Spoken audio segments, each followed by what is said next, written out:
Hello everyone, I am Rohit. I, on behalf of Zero Society, would like to welcome all the teachers to one of the most successful and innovative idea sharing platform of India, ZIIEI, that is Zero Investment Innovation for Education Initiative. And here we will be discussing about new and innovative techniques for the different lessons from our chapters. And today the chapter that I'll be covering is from Class 4 NCERT report. Subject is Mathematics, and the name of the lesson is known as A Trip to Bhopal. The innovation that I'll be using here for covering this lesson is known as seeing is believing, that is field trips. The main innovation behind using this idea is to make the students understand the concepts taught in the lesson through excursions. And when we start teaching the students by connecting the things related to the environment, it helps in the retention period of the concepts that have been taught in the lesson. And some of the important concepts that we will cover under this idea are learning about the estimation of duration of familiar events, learning about the estimation of length and distance, and applying the basic operations to life events. The duration for this activity will be 1 day.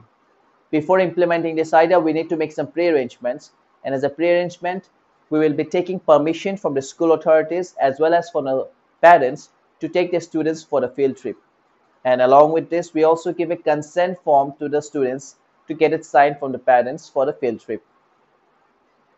1 day prior to the event, we inform the students that we will be going for a picnic, for a trip to a park, nearby park, and learn about different things related to our chapter.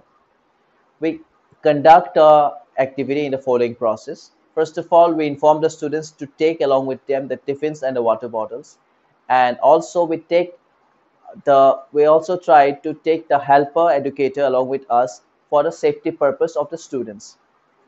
We make the students get into a minibus, and we ask the students to take their seats one by one unless and until all the seats are covered. Once all the seats has been occupied, we ask the students the following questions. We ask them that how many seats are there in the bus. They will respond by counting. Then we ask them that how many of the students are left with no seats. We give them time for calculating the number of students standing and say the answer. Then we ask the students that how many more minibuses like this will we need for taking the rest of the remaining students. We allow the students to give the responses, and then we take the remaining students to the next bus, and we continue the process unless and until all the students have got their seat. This way, we make the students apply the basic operations to their day-to-day life.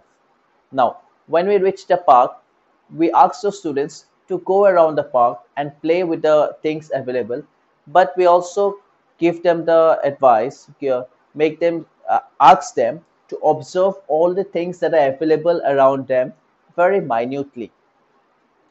Once they've observed the things, we start discussing, asking them questions based on the things that are available in and around. For example, suppose there are two swings in the park. We can ask the students the following questions like uh, how what is the length of the swing that is available. We take the possible responses. We ask them to give the responses in meters. Then we ask them that how much time it will take if we move from one swing to the other. We give them sufficient time to give the answers. Then we can continue with the process, giving them the understanding about the estimation of length, distance, and time.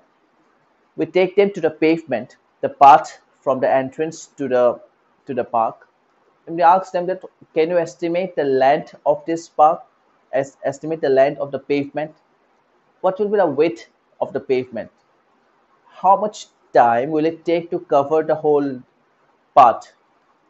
Then we inform the students that length is the total distance that they have covered from the entry point to the park. And we also tell the students that we can also measure the distance with the help of a number of steps.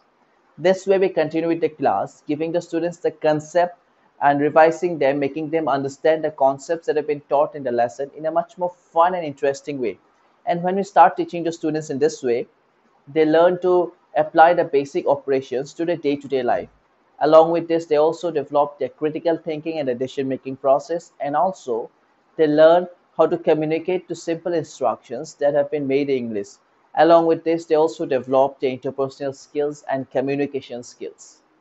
And for this innovation, this idea, that's all.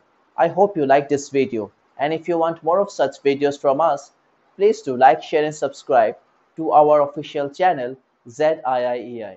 Thank you.